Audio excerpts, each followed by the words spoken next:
This is Allie Larder from Varsity Blues, Final Destination, and Resident Evil. And you are listening to the Don't Go Out There horror movie podcast. In a world where zombies, ghosts, serial killers, and vampires all exist, it's Nico, Brian, Mike, and Dustin, and they are all that stand between you and the films that could end the world. Welcome to the Don't Go Out There horror movie podcast. Welcome back, everybody, to the Don't Go Out There horror movie review podcast, powered by the Roll Up Network. Just want to thank all our fans and listeners. I really appreciate all the support. Before we jump into tonight's film review, I just want to give a quick shout out to our website, don'tgoooutthere.com. It's got everything about this podcast you need to know on there: episodes, interviews, our shop, all of our celebrity shout outs. Check out our website. It's got our links to our social medias as well: Facebook, Twitter, Instagram, TikTok, and YouTube. We're on all of them. Give us a follow or like, because we always love interacting with our fans. Just another real quick shout out. We've started a Patreon, the official kind, and one of our own. It's called Blood Donors. We have it set up now where if you want to be, a monthly donor, $5-10 a month just to help us, pay for the podcast, you can do that. And we have one-time, donation set up as well. Just check out the website. And tonight is Brother Dustin's just regular pick. Last week was his birthday pick. And we kind of called it audible due to reasons, and I'll let him touch on that if he wants to. But we'll be doing Final Destination 2. Dustin, give us your general thoughts, man. Yeah, so originally we were going to do Ghost of Mars, and then about halfway through the movie, I realized that it's a complete bag of dog shit. Well, here's the thing.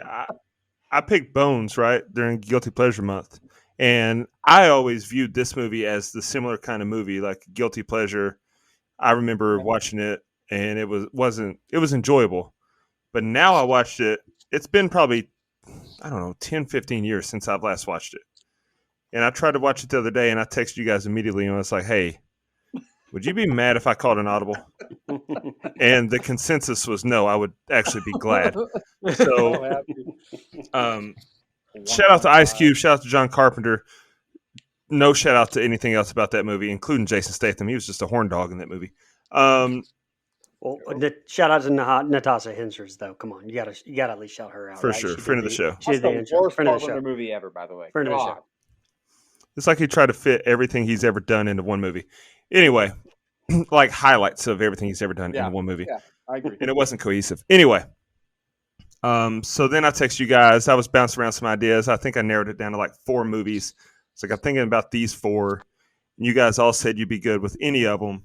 So I was like, you know what? Let's do Final Destination 2, because I believe, if memory serves me correctly, when I first joined Don't Go Out There as a full-time member, I believe it was Final Destination was my first pick. And It was. I'm a fan of the franchise. Now, listen, after 1 and 2, there's some terrible movies.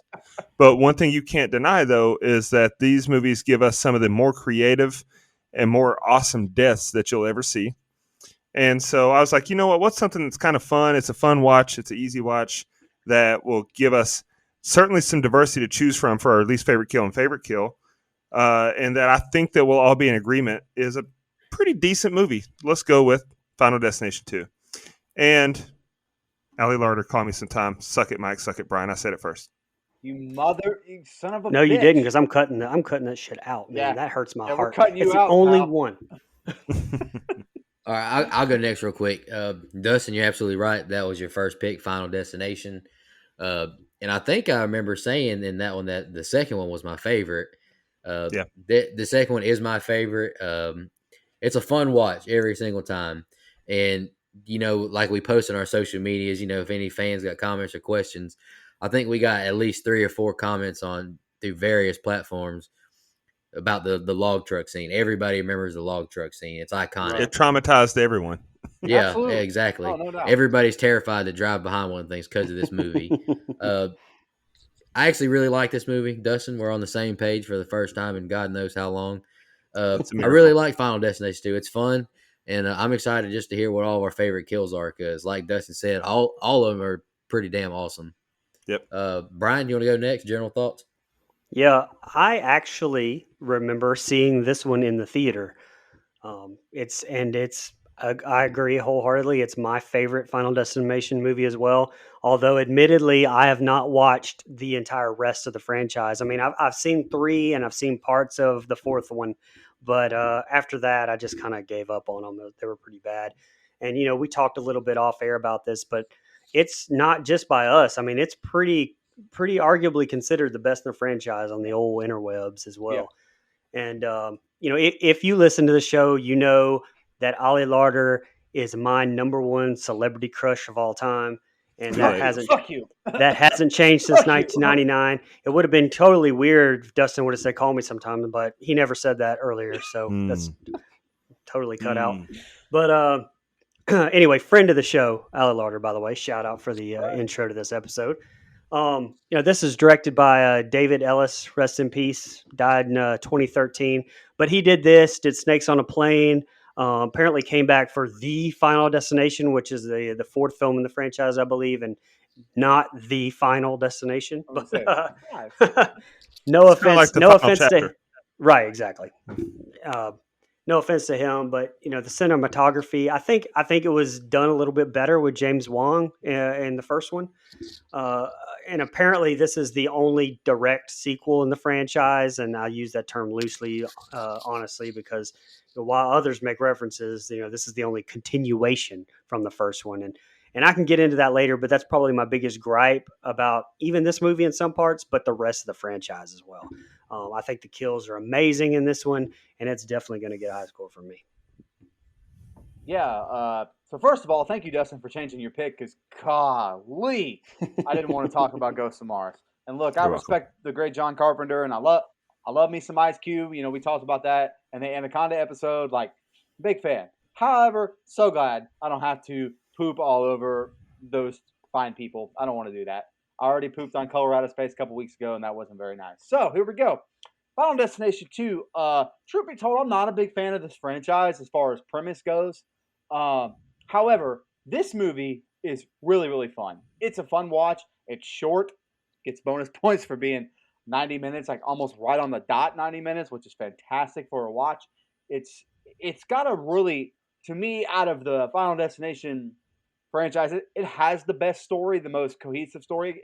It gets a little bit entangled later on in the movie, but I kind of like it. Like it adds a little something to me that ties it back to the original, which we've covered, which you can catch at don'tgooutthere.com. Ha! Stole your line, Brian. Ha! Also, Ali Larder, call me sometime. But listen, Too late. I'm a fan of the Cut. okay, whatever. I'm a fan of the film. This movie, as much as I praised the story isn't even necessary to me because this movie's about the kills. Like 9 times out of 10, we get on here. Yeah, every episode we have a favorite kill and least favorite kill, but that's not something that normally draws me to a movie, except for like a Friday the 13th. They've got some cool kills. The Freddy movies have cool kills, but like normally that's not something that draws me to a film. This is a movie that I can put on knowing I'm going to get to see some really cool shit. There's just so many cool kills, and I love that movie for this. Now, there's some acting that's it's not so great, but I think it's a fun watch. It's much, much better than Dustin's original pick for this week, so thank God. Alrighty. Any more opening thoughts before we jump into the scene by scene? Just the Ali Larder should Larder, call me sometime. Let's go. Nope. Man, all these cuts. Hey, I don't like this totalitarian government we have here with Brian Hathaway. That's bullshit. Who? Cut. I do have one more. I do have one more opening thought. I just want to let our listeners know, peek behind the curtain here. I told you guys when I came home this evening, my air conditioner decided not to work anymore. It's 81 degrees in my house. I'm miserable. So if I sound a little angry, that's underselling. So bear with me. We understand with that plight. Trust me, we understand. Oh yeah. All right, I understand, man. My air conditioner went out twice last year, and it was the most miserable thing ever. All right, let's jump into it. Film starts with a news story about the plane crash and strange events after it, with title card and opening credits. Kimberly got, I wrote, she's got a dirty bedroom and a giant spider in her room. Yikes. They keep bringing up the strange ways that people died. Kimberly wakes up to the news story and her door closes suddenly. In the end, no one can escape death. Kimberly's dad checks on her before they leave, and Kimberly's friend is being horny in front of her dad. They drive off and we see her car has been leaking transmission fluid. They pick the guys up and they're heading to the interstate now. A homeless woman knocks on her window and she drops all of her aluminum cans on the ground. Kimberly merges on the interstate and turns on the radio, and they're talking about the 1 year anniversary of the plane crash. And then a great song, Highway to Hell, comes on. She gets a call from her dad that her car is leaking and to get it checked out. The guys are smoking in the back and they see a cop behind them. A log truck passes Kimberly, and one of the guys throws the marijuanas, as Brian would say, onto Kat's windshield, almost As I lighting the would leaves say on that Brian fire. said. She says we need to stop, but her friend says everything is fine. They pass another car with a kid imitating a car and truck crashing together. Rory snorts coke as Officer Burke passes him.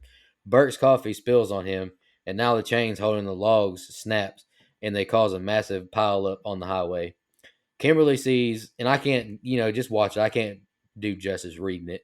Kimberly sees a man burn alive in his car, and a flaming semi emerges and runs into their flipped over car. But it's just a vision. She snaps out of it.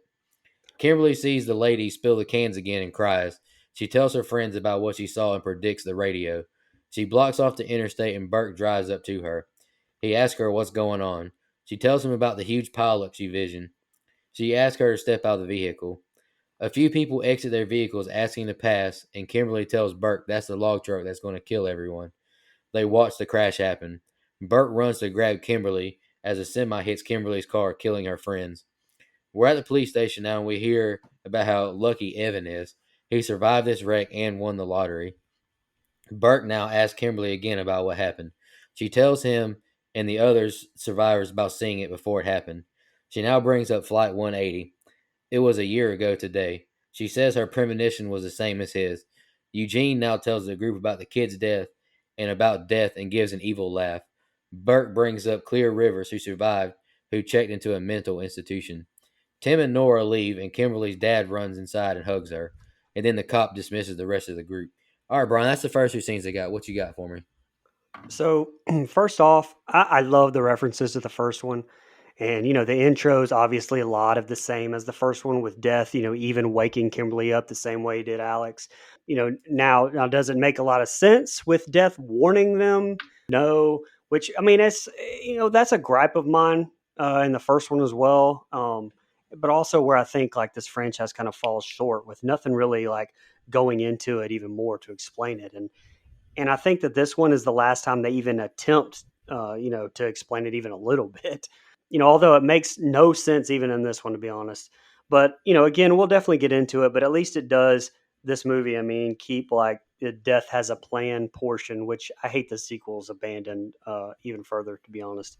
Props to AJ Cook. The new lead for this one. I think I'll just say, I think she did the best with what was given to her written. I'll say that. I was admittedly disappointed that Devon Sawa didn't return for this one. In fact, I think only one producer carried over from the first one.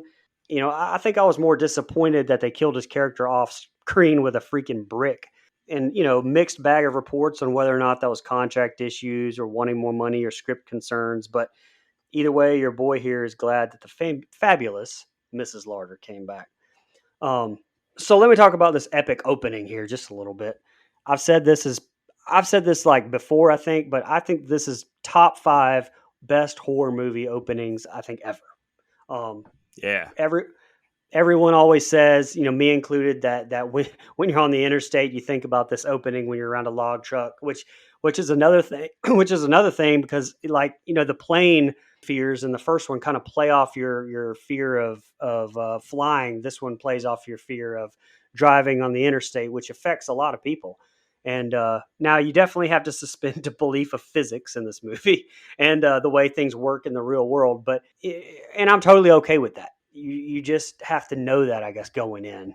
And the CGI logs, I think, still look fantastic. They're CGI because they don't bounce like that in real life. But you get cars just exploding really for no reason. Obviously, Evan hits the gas tank to explain it, but holy shit, again, just fantastic visuals, even all these years later. And I think because most of it was done practical effects for the most part. Obviously, you get all these hints, the Highway to Hell on the radio, which I'll let y'all get into, because there's so much to unpack there. But what I liked especially was the bus from Mount Abraham's high school for the first one driving by. I love that little touch, but yeah, this pile up, just the fucking logistics of that is just still amazing. Top 5, top 3 horror movie openings of all time. I can't think of one that's better right now off the top of my head, but I'm just putting in 3 to be safe. Lastly, the police station. Not exactly standard procedure there, but and why is Evan even in a different room? I don't know. The whole thing to me just doesn't make sense, except to just unnecessarily have exposition to explain the first film, which is a waste of time in my opinion. But that's all I had. Yeah, so kind of like I said in my open, a lot of the story in this movie, while I don't hate it, is kind of a waste of time, and this opening scene proves it. Because we just get to see some really cool stuff. But before we get there, God, it always bugged me every time I've seen this movie, where her friend is openly talking about she's horny and she's ready to leave in the driveway, and all I could think of was Dave Chappelle when he was pretending to be JFK talking to Marilyn Monroe, like, bitch, are you out your fucking mind? My wife is right here. That's what I kept thinking of. Except that would be her dad. No, so again, I like, we're establishing some familial connection and stuff. And once this wreck scene started happening, just because I'm going back to the first time I ever saw this movie. I was like, something tells me this is some kind of premonition or whatever. You can almost tell.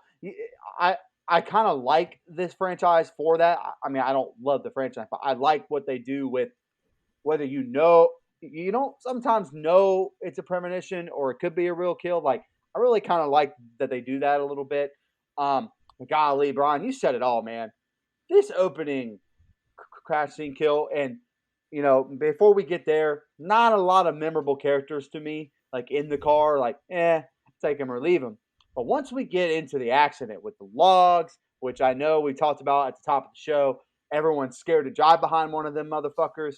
I am still, because I swerve out of there as fast as I can, especially if I'm in a company vehicle. But like, we're going to get on over here.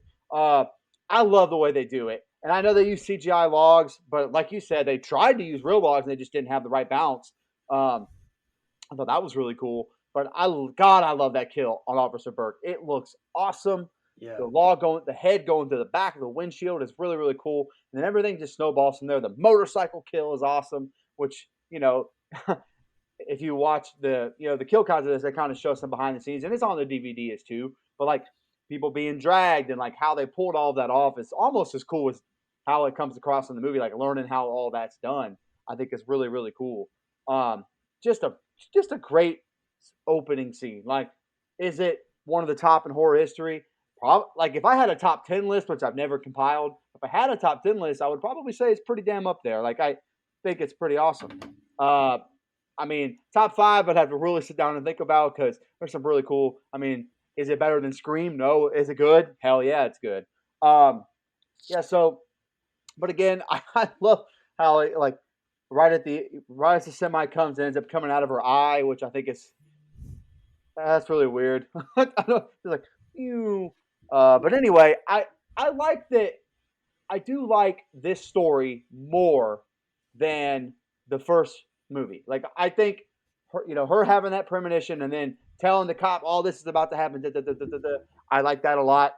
But everything by the way, Brian, you said it about the station. This whole movie is shoddy ass police work. I'm going to have to call in Deputy Dewey for this fucking movie. That's how bad this police work is. What? You heard me? You damn right. You damn right. Oh, about Deputy. Well, hold on now. I didn't. Look. There's the Too cops late. from Halloween 5. Okay? There's those cops from this movie. And then Deputy Dewey's like just a little bit above the cops from Halloween 5. That's all I'm saying. You know what I mean? Freddy versus Jason cops are pretty trash. It's hard to. Oh, yeah, they're awful. Oh, God, Lee, I forgot about that. Let's not go over that again. But, yeah, really hard to rail against this set of scenes because the opening is so badass. It looks like right out of a James Bond movie with all the explosions and stuff. Like, I think it's really, really good. So, really fun opening set of scenes to bring us into the movie. Yeah, so this set of scenes is a great opening. I agree with what you said, Brian, as far as it being a top 3 opening scene. Now, just off the top of my head, because I hadn't actually thought about that, but when you said that, I was like, what immediately pops into my head? I would say the opening scene to Scream, the first Scream, Yeah. Scream for and sure. the opening scene to Friday the 13th Part 6, the graveyard scene. Those to me are probably my favorite 3 just off the top of my head. And this one is rivals Chapter 1. Scream. I would throw Nightmare on Elm Street in there too. The first Yeah, one. and I know you don't Nightmare. like Freddy that much, but the first Nightmare on Elm Street opener is great. Great opening scene. Chapter And 1. then Sounds like a bonus episode. Sounds like a bonus episode. Sounds like a bonus show. at Chapter 1, the Scream, a lot of the Scream movies have great opening scenes. So yeah, I mean, there's definitely some. Just off the top of my head, though, this definitely rivals any of those for the best. Now, I do think it's a little hokey that she woke up at 108 when it was Flight 180 that went down. Whatever, I can forgive it. We do get the worst line in the entire film when she's like, you guys already touched on it. She's like, can we go pick up the guys? I'm getting horny. In that slutty ass voice. I mean, if she listen, they could pick me up, but listen. I'll just say, call me sometime. Another question that I have about the opening scene: the woman that knocks on the window with the cans, is that the same hobo woman from Home Alone 2 with the birds? Is that her? Like, she looks like her. It Very looks similar. It Yeah. does look like her. But this opening scene is pure chaos, and I love it. Another question I have: did Michael Bay direct this opening scene? Because holy shit, you want to talk about unnecessary explosions? That's his calling card. And I don't know how many vehicle accidents you guys have witnessed or been a part of, but cars don't really explode like that. But it looks so awesome that yeah, I'll take it. And you get the guy that's burning up in his car. You get Eugene getting killed by his own bike. Just phenomenal. The blood splatter of when Burke's head gets pushed back through his back glass, just phenomenal scene. They got these explosions from Explosion R Us, in case you're wondering. But the kills were awesome. It's kind of a shame that they weren't real kills. So I don't know how you guys did your favorite kill, least favorite kill. If you included something that happened in this opening scene, I can understand it just because how awesome they were. Yep. Now, as far as police work, like you said, Burke is one of the worst cops ever because a real cop would tell her to move her vehicle to the side of the road instead of just holding up traffic, especially when the lady's like, hey, I got to get going. He's like, you just get back in your car, and he still doesn't tell her to move her car out of the road. Like, that's just bad police work. I didn't like Eugene when they're all gathered and he starts telling basically the recap of what happened in the first one and how death was haunting them. I hate that. That's corny. Don't need that, but it's okay. Now, I do have an explanation for Devon Sawa's absence. Final Destination was released in the year 2000. This movie was shot or released in 2003. Now, if you remember, Devon Sawa very clearly drove his car off a bridge with his girlfriend in the trunk when he was Eminem's Stan. That's right. And that was in the year 2000. right. So Devon Sawa died in the Eminem video. That's why he couldn't be in this movie. But Oh, gotcha. overall, great opening scene.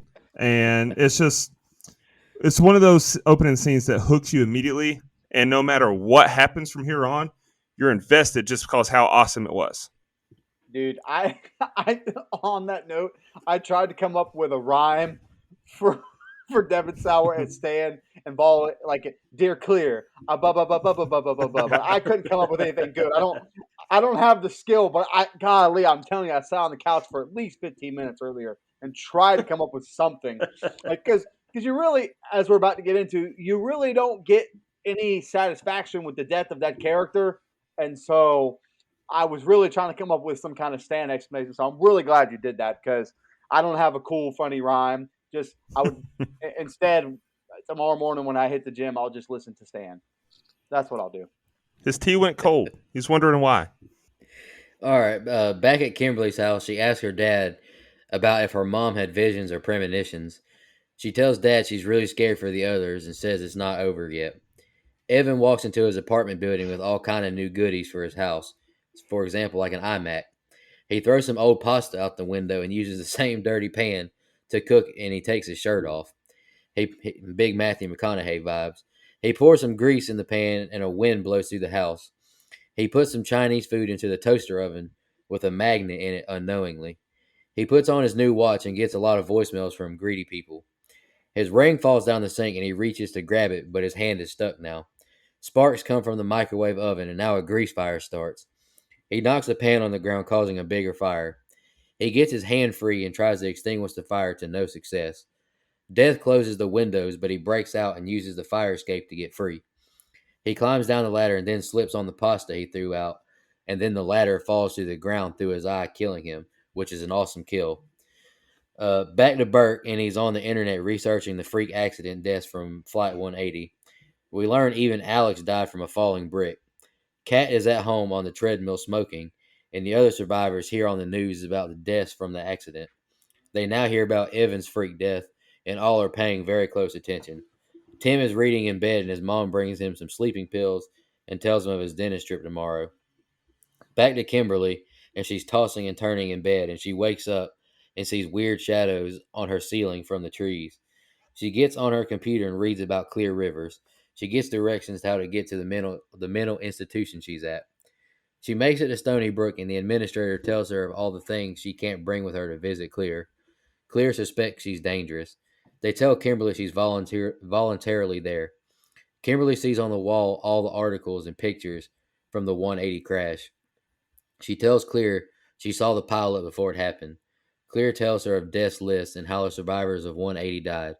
Kimberly tells Clear that her friends died last in the premonition, and she tells Clear the order. She's puzzled by this. Clear tells her to pay attention to the signs she saw. Clear tells Kimberly to get out. She tells Clear she's bitter and a coward and shoots her a bird as she exits. Burke arrives at Kimberly's house, and he tells her that all the survivors are meeting at his apartment. She sees a vision of pigeons in her door. She tells him of what Clear said, and Nora and Tim are in danger. Clear rips her wristband off to leave the facility. All right, go ahead, Brian. So Evan's death, I want to take some issue with. One of my favorite deaths in the first one was that sudden bust out of nowhere. Now, I mean, and I believe my least favorite death, if I remember correctly, was Miss Luton's. And it's Miss Luton's death that we basically like or get like moving forward in this franchise. It's the super elaborate this dominoes into this, creating this fake out after fake out after fake out until you finally get there. But by then, like you're almost exhausted. And I don't know, I'm way less of a fan of these type, no doubt. You definitely have the magnets on the fridge, foreshadowing, spelling I here. The doll he trips over is missing an eye. By the way, it didn't miss my keen perception that Evan, to me, looks a lot like Devin Sawa. Just throwing that out there. But once we finally get into Evan's death, again, I don't care about the physics not really making sense or him not just rolling out of the way. But holy shit, I thought that looked fantastic. It still holds up after all these years. And my man definitely needs some moisturizer. Anyway. A little thing I noticed is that you can definitely see the ground give way a little bit as David Petcow hits the ground there. It kind of folds and bends a little bit. Another nitpick I have is a deputy looking up the info from the first one, and then you have these pictures of the victims, which there's no way some of them could have been taken. Some of them make no sense and are super different from what even happened in the movie. Like the shot, I believe, of Todd in the bathtub. I think his name was Todd. Like just care a little bit. I mean, details like that we notice in franchises. By the way, Thomas Burt played by Michael Landis was Jimmy Olsen in the old Dean Cain, Terry Hatcher Superman series I used to watch when I was a kid religiously. Just a little fun fact there. Another interesting fun fact, Tim's reading a Stephen King book in his bed called Bag of Bones. That's foreshadowing what's coming up. And and Tim's played by an actor with by far the coolest name of all time, James Kirk, as in Captain James Kirk.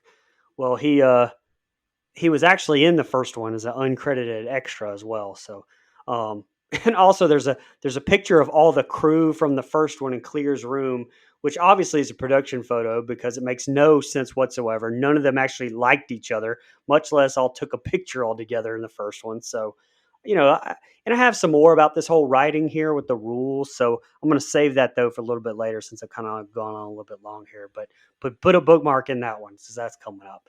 And lastly, a little cool little tidbit. Nico Love, Stony Brook Institution. My girl Clear is in actually the same sanatorium used in the opening of Halloween Resurrection.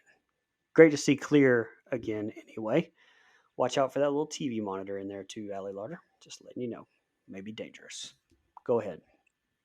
First of all, let's watch how you talk to Allie. Let's relax a I'm little bit sorry. here, I can't hear you, Mike. Sorry. Oh, okay. Hold up. All right. So, look, again, we talked about it already. This movie's known for having a lot of really good deaths, and the kill of Evan is no different.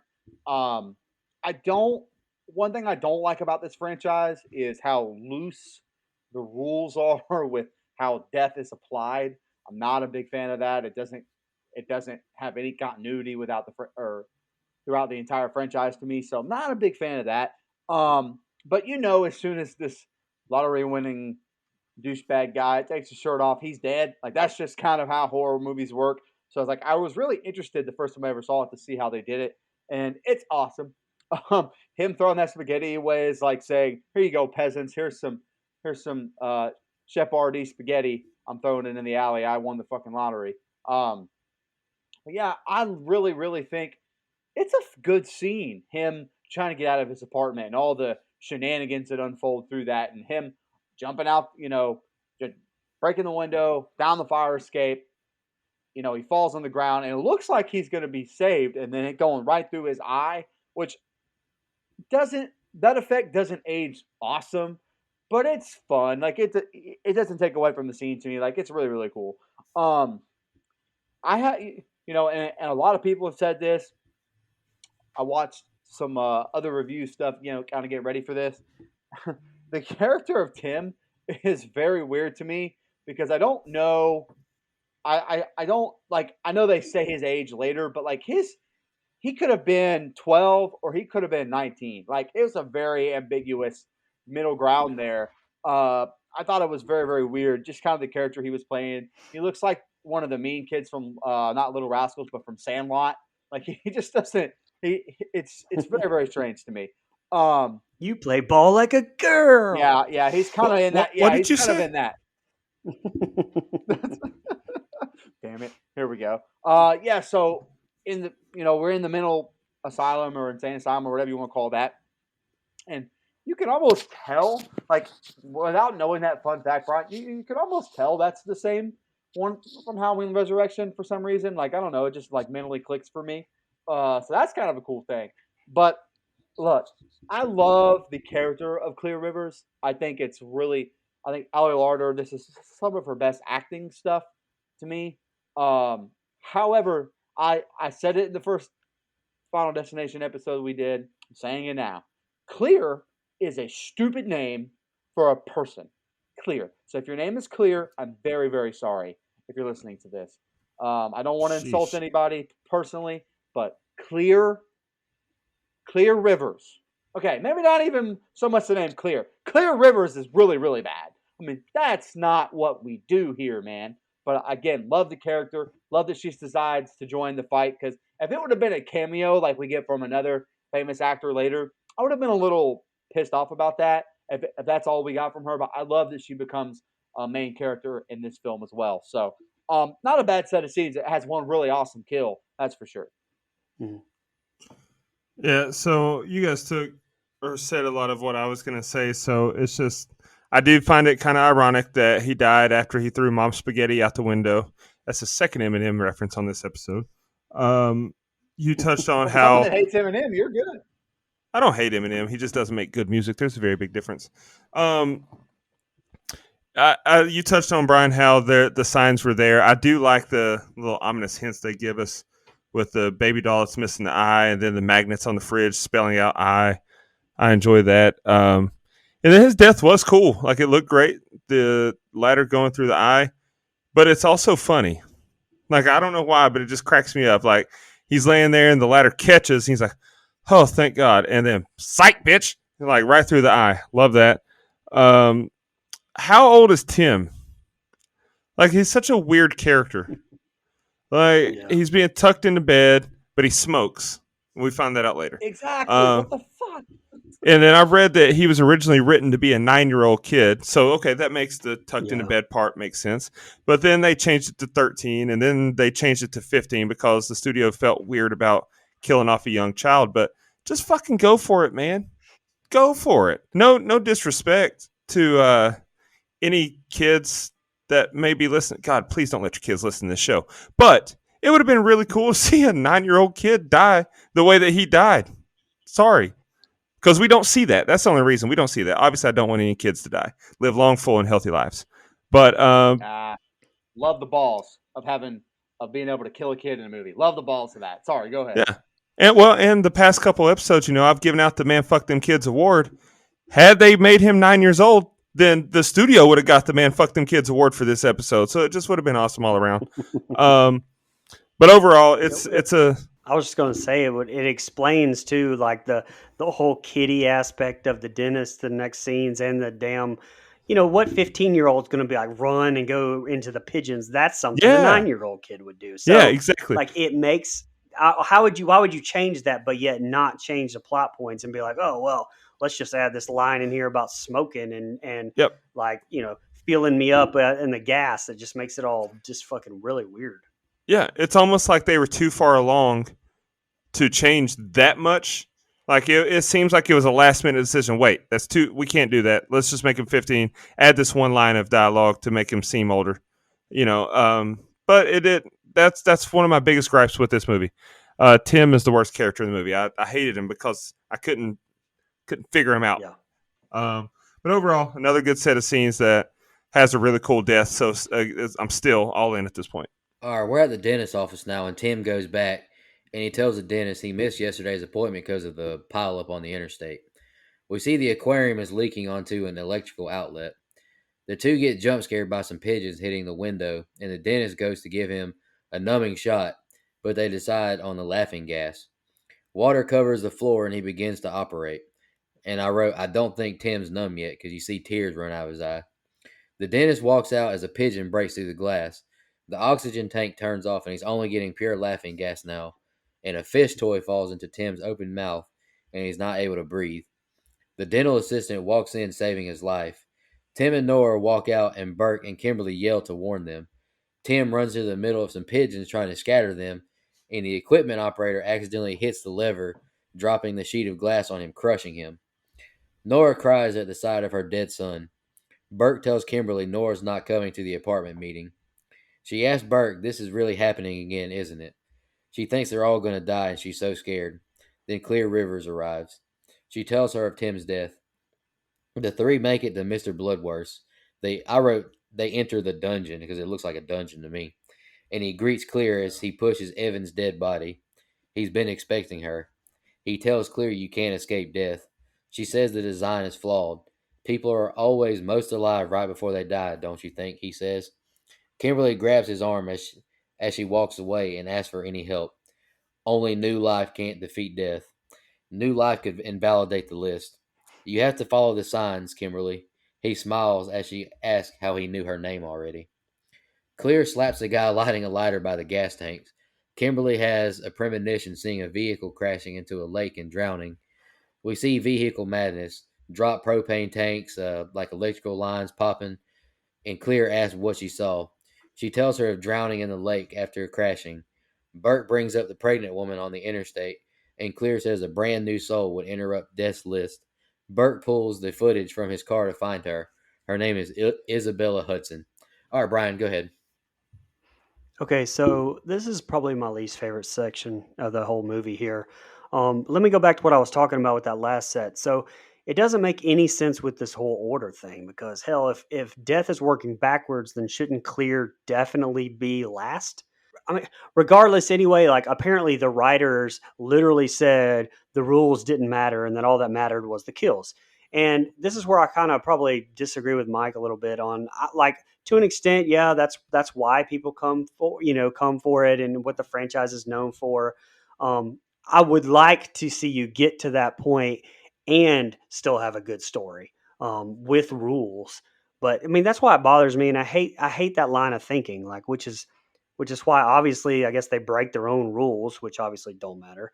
But even in this particular set of scenes, like at the dentist, usually when death wants to kill you and it decides to give you this elaborate domino effect of things, it leads to something. Like at least it leads to like one. And this whole dentist scene, it almost is like a whole bunch of tries, but just like kept failing. Like it was like tried this, tried this, tried this, and that's just it's different than you see in any other kills. But regardless, like when you get to the end of that domino effect and you got the try and it failed, shouldn't it have, according to the rules that they did establish, jump to the next person?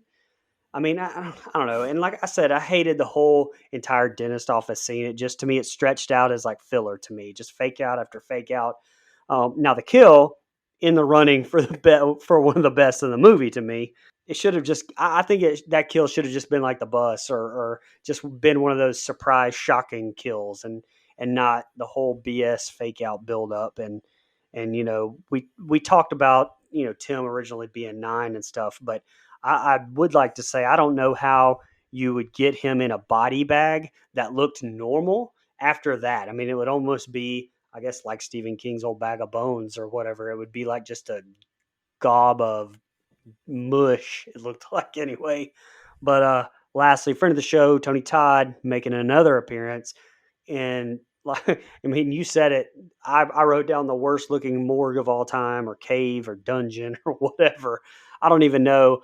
I don't even know his name, honestly, in any of these movies. But Candyman, if you'll notice, even has Evan's watch on, which I guess, and also gives a little bit of foreshadowing of Clear's death, which I don't really want to talk about because it's out of order. But saying she has fire inside of her now, yeah, we'll just skip that part. But you know what? I bet you his dad jokes are definitely on point. Like that's what I thought about. I was like, man, you know what? I bet you he has some elite dad jokes. And but also like this whole new life subplot ending thing. I wasn't like the biggest fan of that anyway, but I did like how it kind of harked back to the original alternate ending of the first movie, which we did talk about when we reviewed that film about having Clear having a baby and and kind of with Alex and that kind of stopping the whole thing. But anyway, that's all I had on that group. Yeah, I'm right there with you, Brian. This is probably my least favorite set of scenes because of the dentist office stuff. I think it's too long. I don't know if they're trying to add some comedic relief in here because of the time period that this movie was put out. Like that's kind of the direction a lot of horror was in at the time, and so I'm not like a huge fan of it. Like you said, there's a lot of fake outs, and again, it's everything that happened. First of all, he makes the pedo joke, which I don't have a huge problem with. Like, I kind of thought it was funny. Like a lot of people, after reading into some stuff online, didn't have a great time with that one. I don't know. I kind of thought it was humorous. But then, you get in the dentist office and everything that happens, like the bird flying into the window and the water, sprouting out and all of that stuff, and then he ends up with a fish in his mouth. Like the whole thing it's weird. It would have. I don't know what they would have done to have a fish in his mouth and end up killing him besides choking him, which that's not near enough. It's not near of a cool enough kill for this film. So, he leaves there, and then we get what I'm not going to give anything away because I'm still battling in my head between two kills for my favorite, but this one's up there. I guess accordion kill is what you would call it. It's awesome to have him die that way is really cool. I love that they did. They use dummies and very practical effects and stuff like that. Like, I think that's really, really cool. Highly recommend going to watch the behind the scenes on this movie so you can see how a lot of these kills were done. I love that we get a Tony Todd cameo. Love me some Tony Todd, one of the best voices of all time. He can narrate my life, and that'd be great. When we covered Candyman, I can't do it now, but I did it really good on that episode. So if you ever just want to clip that out for me, Brian, I'd be happy because I'll probably never be able to nail the Candyman voice that good again. I love Tony Todd. I think he's a freaking legend. I wish he was in more of this movie. And I don't know what it would do or how it would work out, but I wish he was in more of the first two movies. Like I think he could have a really good character, and Yep. his morgue looks like a spooky 1940s Dracula lair or some shit. Like it's just not. But yeah, I mean, it's not like any kind of morgue I've been in before, so that was kind of weird. It looks How many like it's morgues on have the you set been of in? the Thriller music video. Two. Okay. Hey, Goddamn. I'm just saying that more looks like the Undertaker. Hey, that one looks like Paul Bear's and Undertaker's mommy, as he said back in the day. That looks like the morgue they had, bud. That's all I'm saying. Actually, that was a funeral home, but whatever. Anyway, yeah, that's all I have because there's really, again, this is probably my least favorite set of scenes. I think because just not enough happens, not enough good happens except the kill, and then we get a Tony Todd cameo. So that's always good. And by the way, watch how you talk about Alvy Lauder, bud. Relax. What was that? What? Excuse me. Anywho, this set of scenes, I agree with what you said, Brian. This set of scenes, probably my least favorite set of scenes, just because the overall nature of them. I do like that we get the inspiration from that epic Finding Nemo scene with the dentist office. I honestly thought the fish were going to try to make an escape out the window when I was rewatching this. But it did lead to a fantastic death with Tim. But like I said, last set of scenes, how old is this kid? He's 15. When you guys were 15, did you run into a group of pigeons like that and scatter the birds? Nah, I'd hope not. Yeah, so that the setup didn't work for me, but the overall death was awesome, especially since, man, fuck that kid. Like, I wanted him dead anyway just because I was tired of his character. I do love that we get Tony Todd being Tony Todd. Like you guys said, it's great anytime we get a cameo from him and his iconic voice and his just creepy nature in general. So I love that. But what he was saying didn't make a whole lot of sense to me. Like you said, Brian, like the inverse order and all this shit, and only new birth can negate death or whatever the hell he said. Like, it's just a lot. I don't really need that in a Final Destination movie. Like, let's just kill some people. Don't overthink it. Don't get too complicated. But overall, it's an okay set of scenes. It's just definitely took a step back from the first couple that we covered. All right, they leave the station and head to the meeting. Rory gets his legs stuck in the elevator and pesters the other guy in there with him. Nora asks for a Valium and she's scared because she's next. Clear tells her she's not next and doesn't have to be next. Kimberly says if you know what to look for, you have a chance. Eugene calls bullshit. He says no one's after us but you. He picks his coat up and causes a kayak to launch at her. Clear says they need to look after each other. The cops pull Isabella over and she asks what she's done. They start to safe up Burke's place, is how I wrote it. Nora tells Kimberly if it's her time to go, she's ready because she's been through so much tragedy. She leaves the apartment. Eugene tells Kimberly he controls his life, not some crazy list. Burke asks Eugene to give this phone to Nora if he doesn't believe. Rory is attacked by a bunch of stuff in a closet. Eugene and Nora board the elevator with a guy full of like prosthetic arms or hands or something. Rory sees a man with hooks in a shadow. They run out the apartment to the elevator. We see the guy in the elevator sniffing Nora's hair and the phone rings. They don't have a good connection. He says a man with hooks is going to kill her. Her hair is tangled in the arm. The elevator opens and she runs out, but she's trapped. The elevator kills her, ripping her head off. Burke gets the call Isabella was pulled over, and Eugene runs in Burke's room and pulls a gun on them. They try to calm him down, and he puts it to his head. He tries to shoot himself to no success. Death wouldn't allow him to kill himself. The gun was fully loaded. It wasn't his turn to die, Clear says. They're driving and Rory asks if this is even safe. Isabella pleads her case to be set free to no success. Her water breaks and the officer freaks out.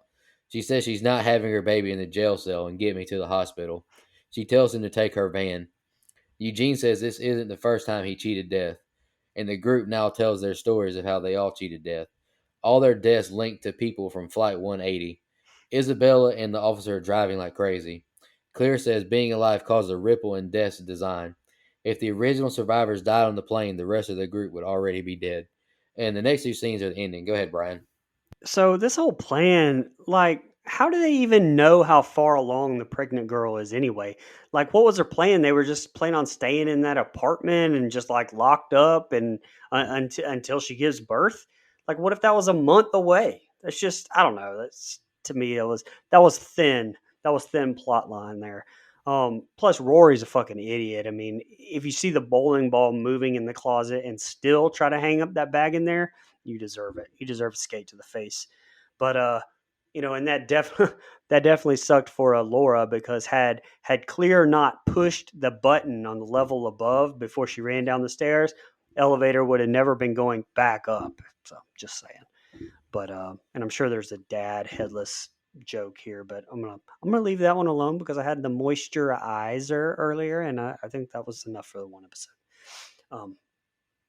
And I will say, while they're in the car and they're talking about how they should have died like the year before, but it all changed because of Alex.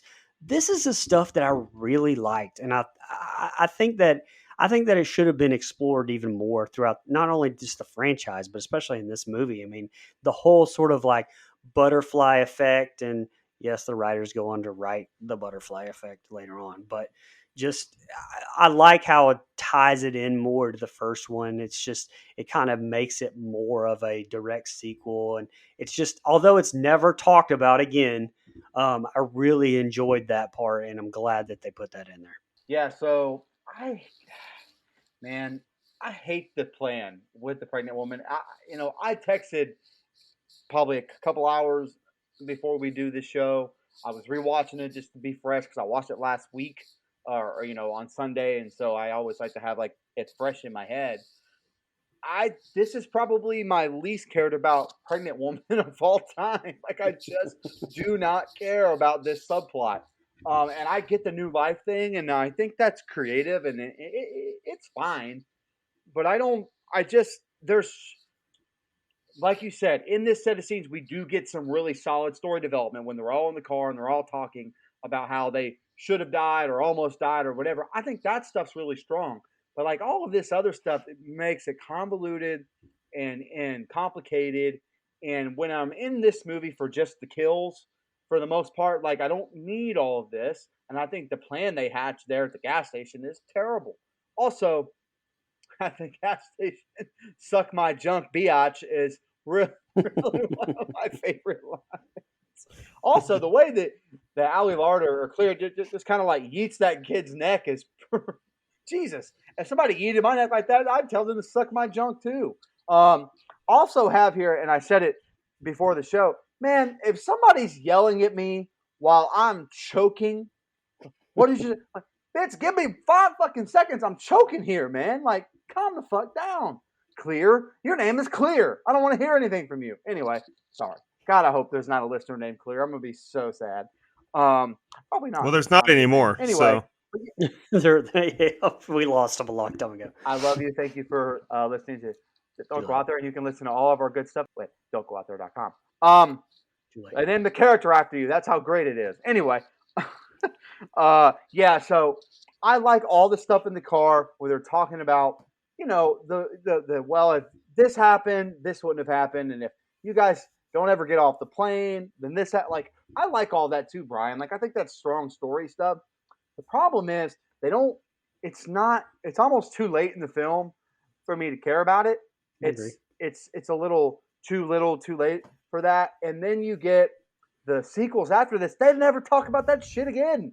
Like I really like. And so watching it with that in hindsight, like I just wish it would have been touched on a little bit more. So that's pretty much all I had on that. Yeah, so this set of scenes starts off. We get a random ass moment where Rory's sticking a dog shit covered boot in a stranger's face in the elevator. Why? An asshole. Fuck him. What's the point? It's completely unnecessary. And then we get an old man sniffing old girl's hair.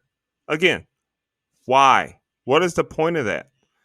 Like, the deaths don't mean any more or any less because of those two things. So that's just weird writing to me.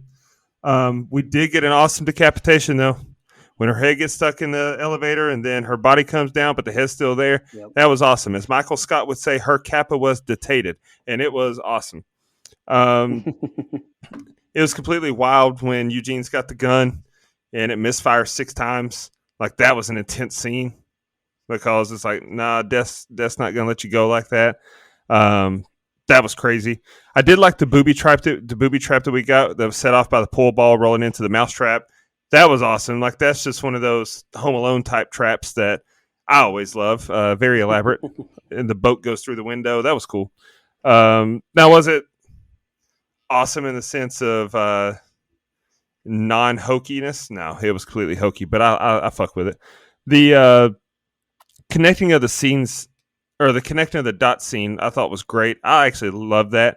I love how there was the callbacks to, oh, okay, we all are in the circumstances we are because the Flight 180 survivors not dying put us in different circumstances. I thought that was cool. I thought that was a great callback. And overall, I thought this was a very solid set of scenes. It was just thrown off by a dog shit covered boot and a hair sniffing pervert. Didn't need either of those. All right, here's the ending. Kat's vehicle tire blows out and they almost hit Isabella's van. Kat swerves off the road through some hay bales and fence posts, and PVC flies through the back, almost piercing Kat's head. Eugene is hurt. The officer radios for help to show up. Some other people arrive and call for an ambulance. Kat asks a farmer to help her out to no success. Eugene is hauled off on a stretcher in an ambulance. Clear tries to tell the EMT to be safe of any hazards. Rory saves the farm assistant from being hit. The news van backs into a rock, piercing the fuel tank, causing gas to run down the piece of pipe in the ground. Rory asks Kimberly if it's going to hurt when he dies. He gives her his wallet and keys and asks if she'll throw all his drugs and pornography away so it doesn't break his mom's heart. Bert gets notified that Isabella's in the hospital. Kat tells them to go to the hospital. She'll be fine. The firefighters engage the airbag, causing Kat's head to be pierced by the PVC. Another awesome looking death. She drops her cigarette into the gas, causing an explosion, which launches a piece of barbed wire fence that cuts Rory into 3 pieces. Kimberly has another premonition at the hospital, seeing a doctor trying to choke her. She thinks a nurse is going to try and kill Isabella. She's in birth now, and there's complications. Eugene overhears of the 2 freak accident deaths. His door randomly shuts, and all the vents close. The 3 make it to the hospital. Clear leaves to go find Eugene. Eugene's bed rolls to where it's unplugging his oxygen. The baby is losing oxygen. Kimberly barges in and asks Isabella if the baby is okay, and they deliver the beautiful, clean baby. Doesn't look like it was newborn at all. Eugene's oxygen begins to work again. Isabella asks, "Who the hell are they?" Clear couldn't find Eugene, and she hugs Kimberly. Kimberly has another premonition saying she doesn't believe Isabella was supposed to die anyways. She says someone with bloody hands after another late premonition. They head to Eugene's room. Clear opens the door, causing an electrical spark, blowing the room up, killing her and Eugene. Kimberly sees she has bloody hands now. She sees the doctor and the CG machine. She sees a lake and the white van. She tells Burke she has to die. She kisses his cheek and says to get the doctor. She hijacks the van and drives it into the lake. The van fills with water as Burke swims to her. The door is locked, so he uses his gun to try and break the glass. We get flashbacks as Kimberly passes away from drowning. We're in the hospital now, and Kimberly has been resuscitated. Thanks to you, we cheated death, he tells her. Now, sometime in the future, we're at a cookout. Kimberly says things seem to be getting normal. They send Brian to go check the grill. His life was saved by Rory. He was almost hit by the news van. The grill explodes, launching pieces of his body all over and his arm right on the table. And that's the ending. What'd you think, Brian? How's your arm feel? It's a mixed bag for me as far as the ending goes. Loved Cat's airbag death. Sudden shock of it was fan freaking tastic. And I do kind of like how they humanize Rory to an extent right here, where they've made him be a dick the entire time. Dustin touched on that a lot, but but when he asked about deleting his search history and stuff, so he didn't break his mom's heart. I liked how they at least tried to humanize him a little bit, and then bam, holy shit, his death. I mean, a lot of gave me some Resident Evil vibes there, but that was pure CG where they used all practical effects on this one, and it still is fantastic. Physics be damned, I know, but who gives a shit? I don't care. I thought it was great. It was apparently a lot more gory too, but the studio made them tone it down some. So fuck you, studio.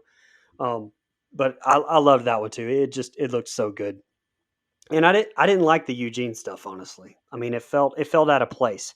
It was like a ghost was in there, just like moving shit. It wasn't like the accidents, type of thing for the like the rest of the kills. Plus Kimberly killing herself, shit. I mean, that shit didn't work for Alex. I mean, Eugene tried to kill himself earlier. So why are we kind of led to believe that it worked here? And I know it wasn't Eugene's time to die, but I don't really. I mean, like I said, it didn't work for Alex. Obviously, spoiler alert, didn't fucking work here either. I mean, did it only work because it was her turn? Again, I don't know. Clear should have been the last one, by the way, anyway, if it was working backwards, like I said. So, plus the very end with the kid exploding, again, I don't know. It just kind of seemed super out of place to me. There was like no emotional weight at all for what just happened. And I thought it was just kind of crappy writing to just be like, well, it's a few months later and everybody's super happy again. It just, I don't know, just kind of seemed like a cheap way out to me. She just went through everything. And like I said, I know it's a little bit down the road still. It just kind of felt like that they wanted one more shocking kill for you to send you out on. Plus, like I said, spoiler alert, they don't survive anyway because in Final Destination 3 you get another newspaper article that reveals both Kim and Thomas were killed in a wood chipper accident off screen yet again. So to me, I don't know, it's just really frustrating. Plus, I can't think it's coincidence that Kevorkian, Dr. Kevorkian sounds a lot like Kevorkian. Yeah, a little bit. So I didn't read that anywhere, but kind of seems like one of those obvious little tie-ins there anyway. But that's all I had on the end. Yeah, so the ending has some hit and miss to me. As far as the kills go, which I think again is the main point of this film. I think Rory's death, which you touched on, is fantastic. Whether that makes sense from a scientific standpoint, I don't think so. It But doesn't. man, it's cool. The way they use the 3 dummy parts, I think is awesome. It looks just like 3 big slabs of ham or whatever. Like I think that's really cool, man. The cat in this movie significantly worse than my fiance cat, so I don't care about her death at all. She's kind of an irrelevant character to me. So her her death is fine, but if we're just going on like kills as far as our main cast of characters, she probably has my least favorite one. Um, I'm just not a big fan of the way they wrap it up because I said, 2 sets of scenes ago, I'm just not a fan of this pregnant woman storyline and this new life thing and getting her to the hospital and all of that stuff. Like, I'm just not a fan of the plot. And so all of that is kind of whatever. Then you get the death of Eugene and Clear. Man, I hate that fucking death. Everything in the room is like The Conjuring. Like, everything's just moving around for no fucking reason. Like, that's I don't know. There's no rules for death, so I guess that is the rules, which I fucking hate. I think it's stupid. And then that is not the way Clear Rivers should go out, damn it. First of all, Clear Rivers should be alive, sitting next to me, talking about this movie with us. But that's, neither here nor there. But look, if you're going to give a main character in the first 2 movies of this franchise a on-screen death, I would have made it really, really cool. And all you really see is her face exploding in a CGI way. And I just don't think that's very, very good. And, you get the hook where it's the new life. So if she goes and kills herself, like that kind of, hits the cycle all over again. And then come to find out she escapes death. Like, that scene is really cool. The underwater stuff is really cool. But even for a movie that only goes an hour and a half, I think it just kind of runs long in the tooth. Like, okay, let's move on here. I actually like that last kill at the very, very end. I think it's a fun little, just a fun little way to kind of cap off a movie that's known for its kills. And I think it's kind of fun. And the arm falling on the on the picnic table is, I think, funny in a good way, not funny in a hokey way. So I was a fan of that. But all in all, a really hit and miss way to kind of wrap up what I think is a really fun film. Yeah, I kind of agree. Overall, though, I enjoyed the ending. So Clear trying to get into the ambulance was funny to me. Like, bitch, who the hell you think you are? Like, you're not his family. You just trying to climb in the back of the ambulance. No, you don't have the. God, that's her trying to exercise her white female privilege right there. The news van She can driver. get into my ambulance anytime. The news van was absolutely trying to murder someone. Murder, death, kill. Holy shit, he was driving like a bat out of MDK. hell. Yeah, MDK. Almost ran over the kid and then just was hauling ass in reverse and ran over the rock and busted the gas tank. Like, what the hell are you doing, guy? You need to have your license revoked.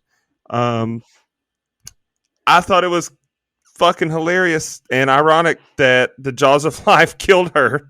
Like, she's in her car and bitching about, can you make that thing quiet? And he's like, yeah, I'll put it on quiet mode. And then the Jaws of Life kill her. Like, that is poetic justice. I love it. Respectfully. And my man Eugene. Oh, and also we get a fantastic visual with a flying fence post and cutting Rory in half, like you guys said, or not in half, actually, cut him into like thirds or quarters. Fantastic practical effects there. My man Eugene, he had it rough. Imagine being in a hospital bed and you can't move, you can't do anything about it, and you just see this shit happening. Like, you see the machines rolling away and unplugging from the wall. You see the vents closing up. Like, that's a rough way to go, almost. I would have probably died of a heart attack or a panic attack before I actually let the machine kill me, because that would have freaked me out. So the Kimberly and Burke love connection that we get here in this movie is so much better than the Clear and Devon Sawa love connection that they try to force upon us in the first movie. Like, that was we talked about in that review. That's a weird love angle that they tried to throw on us and didn't make any damn sense. This one makes sense. Yep. Like, these people had near death experiences and they're spending a lot of time together. And, it just, I thought that it made so much more sense. And I give this movie props in that regard. It's kind of a cop out with Kimberly dying to get new life. Like, you spent all this time making us think that it was the baby that had to die or whatever, or the baby had to be born, whatever the fuck was supposed to be happening. And then all it took was Kimberly to, quote unquote, drown herself and then get brought back to life. Like you said, no, it didn't work when Eugene tried to come. Like, that, it doesn't work historically in this movie. So it's a huge cop out to let that be the way that they live. And we get a feel good ending where the main characters lit. Like, that didn't work for me. But overall, it was a good enough movie, and the deaths were good enough to where I can forgive it. But Brian's death at the barbecue was funny as fuck. Like, you knew some bad shit was going to happen because they're too happy. And he's like, oh, yeah, I almost died. And then you see the look on Kimberly's face. She's like, wait a minute. And then the explosion was but the best part about that was the seared arm just falling on the table right in front of Mom. Like, oh my God, I had to run it back. I was laughing my ass off. Props to that, because after all this brutality, we needed a feel good laugh. It was not a feel good because he died, but we needed a good laugh to send us home. So overall, it's a solid ending to a movie that I thoroughly enjoyed. All righty. Any more final thoughts before we jump into a couple fan questions? I'm good. Go ahead. All right, Hunter and Shan, two of our best fans, they both asked, so who else avoids being behind log trucks because of this movie? I think we've all touched on that. I don't. And Shan had one more question. Go ahead, Dustin. Oh, I don't. Because You don't? especially when I don't avoid being log trucks, because I'm just not superstitious like that. If it happens, it happens. not even normally. But also, I find it hilarious when you have someone riding with you in your drive and you purposely drive behind a log truck. Stitious. I'm not superstitious. I am a little bit stitious, Michael Scott. That's the second Michael Scott reference. We're on fire. But yeah, I do purposely drive behind log trucks sometimes when I have a passenger, just because it's funny to watch them squirm. I'm an asshole, I know. I would stick my dog shit covered boot in someone's face, apparently. All right. And then Shan asked, so I think the way Devon Sawa was written out was garbage. What do you guys think? Yeah, I kind of touched on that. I don't really like it either. No. Yeah. Yeah, I would have rather I'll them. be honest. He might have got this. Go ahead. Oh, you're fine. Go But ahead, I was just Dustin. going to say, I would have kind of rather them not mention him at all and just be like, he's off doing Yeah, his me own thing. Like, don't give him a death instead of giving us a bogus death. Because at least if his contract dispute gets settled down the road, maybe you bring him back later in the franchise. But you fucked that all up. Yeah. So Agreed. Yeah, I agree I with mean, that, Dustin. Clear just may be, in the area still. You could have still had her come and be in it, just him be out of the country. They split up, whatever. I think Right. that's a fantastic idea. yep. I agree with you, Dustin. But I will say, hot take. I like Kimberly better than him. All right, anywho, let's move on to some fun Oh. facts. The accident on the highway was based on the 125 car pileup on Interstate 75 in Ringgold, Georgia on March 14, 2002. An instrumental version of John Denver's Rocky Mountain High, the song that accompanied most of the deaths in Final Destination, plays in the dentist waiting room. And the last fun fact I have, all from IMDb, a pigeon breaks through the window and gets inside the waiting room in the dentist's office. According to some superstitions, a bird being inside a building means that someone in the building will die. All right, that's the only fun facts I got. I got just one. I don't have any. Yeah, so you mentioned the Rocky Mountain High thing. The song was also being played when Rory was in the elevator. It was the elevator music that was playing. So they definitely, I like that they sprinkled that in there. It's a nice little Easter egg. Yeah. I love the continuity about that. There's a couple of Yeah. those in this movie that I think they do really well. I don't have fun facts, but here's your budget: $26 million, and it made a cool $90.4 million, which is action enough for a sequel to me, in my opinion. That's pretty damn good. So we get a third movie that's not very good at all because this made a lot of. But this is actually, here's one more fun fact: this is actually, unfortunately, the lowest grossing film in the franchise as far as box office goes. That's unfortunate because That's this crazy. is the best one they have. Yeah, I agree. And Or- look, let me just rant about horror movies for a minute. Or like, it's not even just horror movies, but it's like these franchise, like the heads of these franchise of these companies, like they've always thought that their fan bases are just like too stupid to follow a story. And after like movies got over a certain number in a franchise, it was almost like they went on the, well, if you have to have seen the others, then people won't come to them. So they basically like stopped putting numbers after them, and they stopped like giving them money for a good budget, and they stopped trying to tie them into the other ones, making them do like I mean like they make them almost like standalone movies, kind of like the rest of this franchise is or whatever, that don't tie really into anything else. And it's frustrating because like as a fan, you want them to tie in. You want them to feel like, or at least I do, feel like that if you've seen the first few, you're going to expound upon your experience like Marvel does. I mean, they did it right. Star Trek does. But other than that, it's like just the franchise. It's like most of the franchises. And I don't know. It's just super frustrating to me. I mean, nothing screws up a movie more than studio interference and these old white guys are making these decisions that they don't know what people want in these franchises. And I don't know. I hate that this is the last one that ties into anything. And honestly, like why I've always just said that 1 and 2 were this franchise to me. I don't know. No, I do agree with you, Brian. Just real quick, like I agree with you. Like it's fans are fickle, in the words of Brian Danielson, formerly known as Daniel Bryan at WWE. Fans are very fickle, so I tend to agree with you on that. Who wants to go first tonight in the rating? You want me to kick it off? Go ahead. Go ahead, All Nico. right, I'll We've kick been it off. talking. All right, I'm really excited to hear everybody's favorite and least favorite kill because there's so many to pick from. But my favorite kill, this one's always stuck with me, is Rory. Even though this movie is full of great kills, this one's always been my favorite. My least favorite, this might be a reach, but it counts to me. Kimberly, barely dying then being resuscitated. Least favorite kill. Rating, I just wrote something real short. Favorite of the franchise. The log truck scene just sticks with me and a majority of horror fans and maybe even non-horror fans.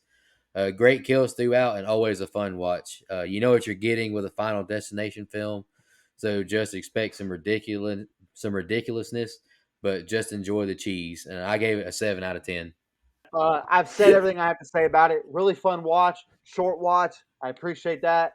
Best movie in this franchise, or excuse me, best movie in this franchise. It doesn't need a great story, but has an interesting one. It's not perfect. It's not some great, precedent-setting film. Like it's not awesome, but I do think it's a really fun watch. It's a good horror movie. They do a lot right, and because of that, wait, hold on, sorry. My favorite kill is actually the accordion kill. I go back and forth between that and Rory, and as much as I love the Rory one, I just want to be a little different here. I don't want to take the same kill as everyone else. My least favorite kill is Alex because he just gets a newspaper article and that's bullshit. So that's my least favorite kill for sure. I didn't count any of the premonition ones because if I did, the log off the truck would have been my favorite kill without question. Normally, I would just say fuck it, we make our own rules, but I decided not to go with any premonition kills. But my favorite premonition kill is the log truck. That's freaking badass. I still love it. Yeah. All that being said, I gave this movie a 7.5. I thought it was really fun, short, really good watch. Yeah. Hey, Dustin, since you picked this, I'll let you go ahead and go last if you're cool with that. Yeah, go ahead. Mine's quick. I'm just going to say my favorite kill actually was the fake out death of the log through Thomas. I liked almost every one of them in here. I almost liked every one of them because my least favorite kill I picked. How Kim and Thomas were killed off screen and or Alex. So I kind of had both. I went the same kind of direction as you did with that, Mike. I rated the first one a 6.75. I went back and took a look at this. This is, to me, I don't know if I can give it an 8, but I gave it a 7.75. Okay. So that's kind of the direction I went. We'll go with kills first. My favorite kill was when I killed the idea of us reviewing Ghost of Mars. Okay. Yes. But seriously though, my favorite kill in this movie was Tim, just because I thought he was a shit character that I didn't care about, and it was just an awesome effect. I figured that everyone else would pick Rory because it was awesome, so I was like, well, what's something different, and it was definitely Tim. But my least favorite kill was I went with Kimberly's 3 friends in the beginning, just because. Okay, so I get it. Alex was an off-screen death, but I counted that as a death didn't happen in this movie, so I didn't count it. Like it happened in between the first and the second. I got you. Kimberly's fake out death. I get it, but in the end, she wasn't dead. It wasn't a fatality, a final death, so I didn't count it. So the 3 passengers, the horny girl and the stoner dude and the other dude in the red SUV, just because everyone else got such creative deaths and they were just hit by a truck and incinerated like that, I didn't like it as much. Now, as far as rating goes, so I really enjoyed this movie. Like I said, it's a fun movie to watch. It's high paced or fast paced. There's a lot of action, a lot of good creativity in the deaths. The practical effects are awesome. So I too went back and looked at how I rated the original, and I gave it a 7.5. Okay, I really enjoyed the first one, and I think the first one needs more credit than it gets because it's the inspiration for the whole franchise. So I can't rate this one too much higher. I cheated, and I gave it a 7.55, so just slightly higher.